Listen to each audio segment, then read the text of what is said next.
What's crack-a-lackin'? Welcome in to My Mind is a Weapon Fantasy Football Show.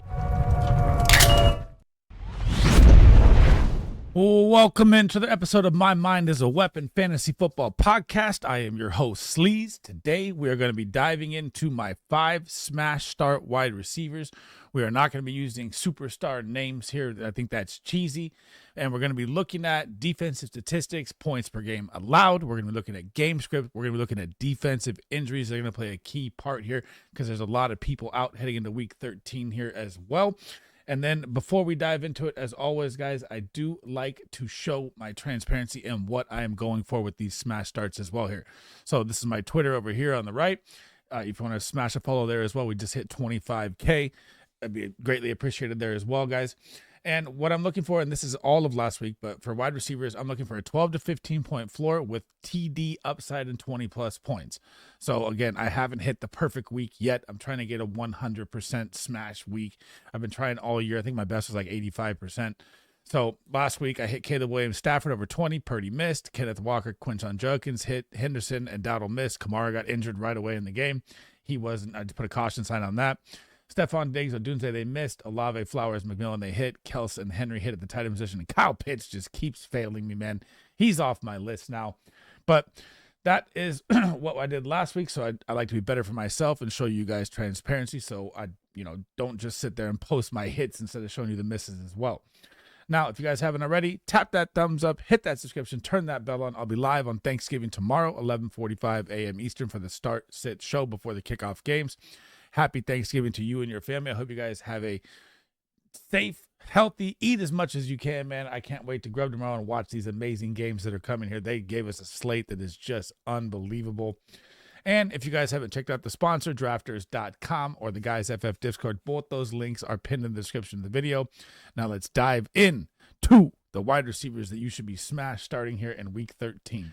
So before we start off with smash start number 1, I forgot to say that I'm going to be using the last 4 weeks of defensive statistics, not the entire season, because a ton changes between coaches getting fired, defensive coordinators getting fired, schemes changing, injuries by then, and how it's going offensively for those teams. It all plays into how it looks. Instead of looking at the entire season, we're going to stay current here.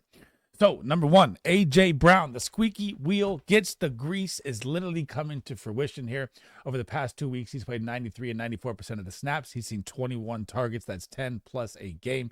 And he's had 36 fantasy points. And he also had the touchdown where his foot stepped out of bounds and he hit the pylon taken away as well. Now, you're going to get the Detroit Lions. You're going to get Friday Night Football against the Chicago Bears. Monster game, 8-3 versus 8-3. Big playoff implications on the line, 44.5 over under.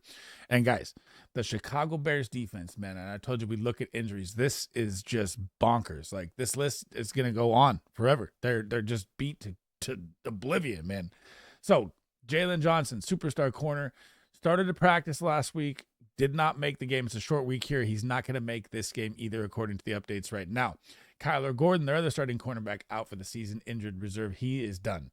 Tremaine Edmonds, their starting linebacker, out for the season. Ode Bingbo, their DN, down for the season. Shamar Turner, their DT, down for the season. Now, this is questionable, and some of these guys are the backups becoming starters that are banged up heading into this game as well. So Tyreek Stevenson, cornerback, banged up coming into the game. Sewell, their linebacker. They were down 3 linebackers last week. Questionable coming into the game. TJ Edwards, questionable. Another linebacker into the game. Hippolyte, or how do you say his name? Hippolyte. He's also questionable. Jalen Johnson. Sorry, I already said him. That's going down the list. That is how many people are banged up in the Chicago defense. And looking at these numbers right here, this will tell you what is going on. Versus the wide receiver, they give up 38.4 points per game. That ranks 26th. Over the past 4 weeks, they've given up 4 receiving touchdowns. That's 1 a game to the wide receiver. 658 receiving yards just to the wide receiver. So you're looking at about, 160 average per game to the wide receiver position. A.J. Brown has been getting fed. He is going to smash on Friday. Absolutely get A.J. Brown in your lineups. Smash start number 2 at wide receiver is going to be Chris Olave. And if you guys remember all year long, what did I tell you to do with Chris Olave? Draft. Volume is king. Look at the targets. 100 608. Absolutely bonkers. They traded away Rashid Shaheed. He is going to get all of the volume, and their game scripts are always playing from behind. Yes, this week they get the Miami Dolphins. Could it be a different type grunge battle here where they're not playing mostly from behind? For sure, it could be. When we're looking at this game here, it is over under 41.5. Miami is favored by 6 at home. But we also have to look at the Miami Dolphins injuries heading into this game, because that's what I like to do for game scripts when I look at it. So you got Rasul Douglas, their starting corner, is banged up. Colbert, their other safety, is going to be out for this game. He's on injured reserve. Brents, their other cornerback, is out. Duck, their other rotational cornerback, he is out.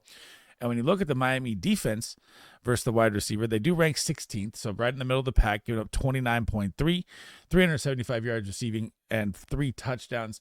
So it's not super advantageous, but that's not what I'm looking for here. You also lost Alvin Kamara. Devin Neal will be stepping in. Taysom Hill maybe gets a couple carries here and there. But who are they going to throw to? Brandon Cooks just released, signed by the Bills. This is Chris Olave all the way. Maybe Vele gets 5-6 targets. Olave's going to see 10 to 15 targets a game for the rest of the season. This is why you targeted him in trades. This is why you targeted him in the draft. This is the information you need to know, and I like Chris Olave to smash for the rest of the season at this rate with how much volume he's going to see. Smash start wide receiver number 3 coming off the bye is going to be Jalen Waddle. And yes, I don't need to break down the game. We just talked about this, the over-under for the Saints-Dolphins game here. And this is the same situation for Chris Olave that he is in. Tyreek Hill down for the year. Who is the number 1 go-to guy? It is Jalen Waddle. Hopefully they get Darren Waller back, which could take a little attention off him. At least Darren Waller will draw some of the linebackers' defensive schemes across the middle with the 6'6" size.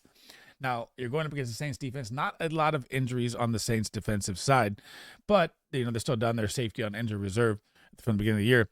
But they do rank 20th versus the wide receiver. They give up 32 points a game. They've given up 356 yards and 5 touchdowns, so over a touchdown a game.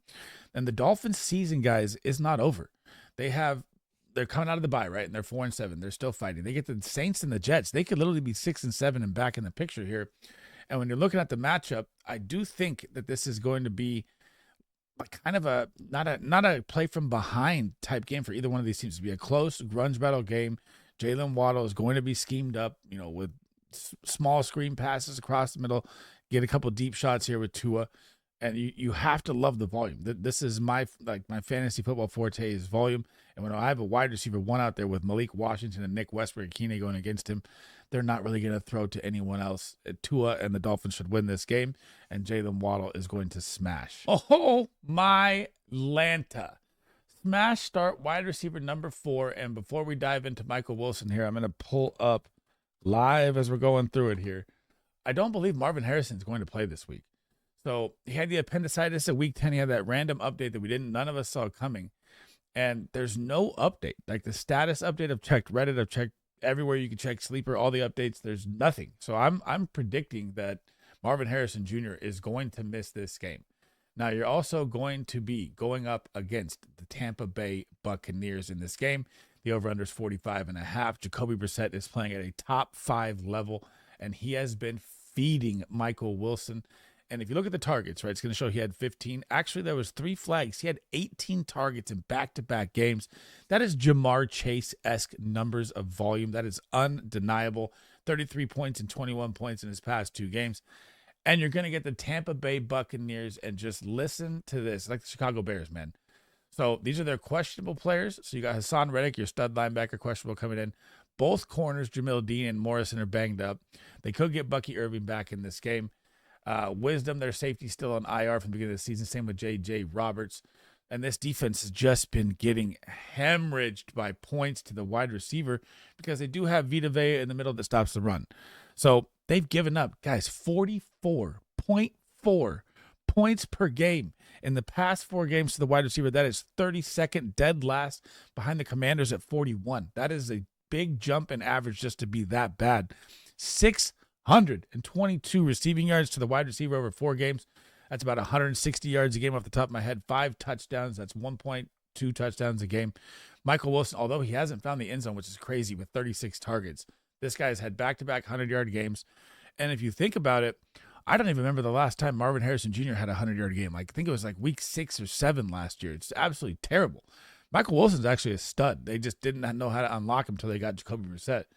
it is wheels up for Michael Wilson. If you are not starting this guy this week, you are absolutely crazy. Last but not least, wide receiver number 5, Wan'Dale Robinson, who absolutely won fantasy leagues last week against the Detroit Lions with Jameis Winston at quarterback. We should have Jackson Dart back on Monday night here versus the New England Patriots.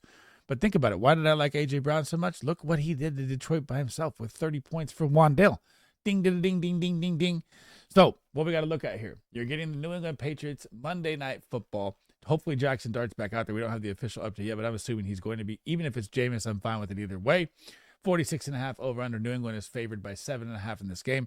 But the Patriots did get banged up a little bit last week. They lost Will Campbell. They lost their other center, Jared Wilson, I believe his name is, if I remember correctly. And the defensive side, they also lost Austin, their nickel corner, who's going to be out injured reserve. He got hurt last week. And I believe their safety Schroeder is banged up. And Tavai, their linebacker, is banged up coming into this game. And you know, with that New England run D, the Tyrone Tracy and Devin Singletary are not going to get much going here. They've been unbelievable all year long. So you got to look at it as they're going to be pass heavy here again. And when you look at the New England Patriots defense, they were very good to start the season versus the wide receiver. They've taken a bad dip here in the past 4 weeks. That's why we look at current 4 weeks instead of season long. So the New England Patriots, they rank 25th, giving up 34.73 points per game, 500 passing yards over 4 games just to the wide receiver, 8 touchdowns, guys. That's 2 touchdowns a game to the wide receiver they've given up over the past 4 games. You have to love Wan'Dale Robinson. I don't know if they're going to draw up that trick play, double reverse bomb that they did to him last week. But, I mean, there's no way around that you can sit Wan'Dale Robinson in a matchup here. And the weather's not going to be bad either, which is good. It'll be cold. You know, it's not snow. There's no weather like that yet going on here in I believe it's at Foxborough, right? Yeah, at Foxborough. So it should be good to go there according to AccuWeather as well, which is good for all the receivers in the game. And Wan'Dale Robinson, man, look at the target share, 27.4. No neighbors, he's balling. 90.9 snap share. Route participation, 96.2. Obviously, his red zone targets at his size, 5'8", 180 dripping wet, is not going to get a lot of red zone looks, but still he's got some there. And deep targets, he's at 10. I love Wan'Dale Robinson to absolutely smash this week again. Oh. Thanks for rocking with me. That is the end of the Smash Start top 5 wide receivers that you should have in your lineup 100%. Remember, guys, if you have any questions at all, drop them down below. Even if it doesn't pertain to this video, I try to answer every single one of them for you guys. If you haven't already, tap that thumbs up, hit that subscription, turn that bell on. Helps me out a ton. You guys, the support has been absolutely amazing. I can't thank you guys enough. And my next video is going to be my wide receiver stardom, sit-em, and tight end. Hopefully I get all of those out to you guys before the Thursday kickoffs tomorrow morning. That is my goal. I'm grinding this week, and I don't know about Friday and Saturday if I'll be live because family in town, Thanksgiving, stuff like that, but I will be back Sunday for the start-sit show on Sunday as well, and then Monday for the recap. Again, if you guys haven't checked out the links, the sponsors, drafters.com, or our Guys FF Premium Discord, all those are pinned in the description of the video. Make sure you check them out. I hope you guys enjoyed the content. Sleazebomb out. I'll catch you in the next one.